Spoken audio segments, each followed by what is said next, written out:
ওই যে দূরে আমরা শঙ্করাচার্য মন্দিরের কাছে উপর থেকে দেখাচ্ছি পুরো ডাল লেক।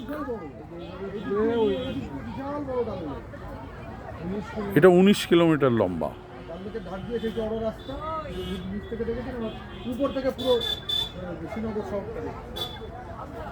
এই পুরো শহরটা,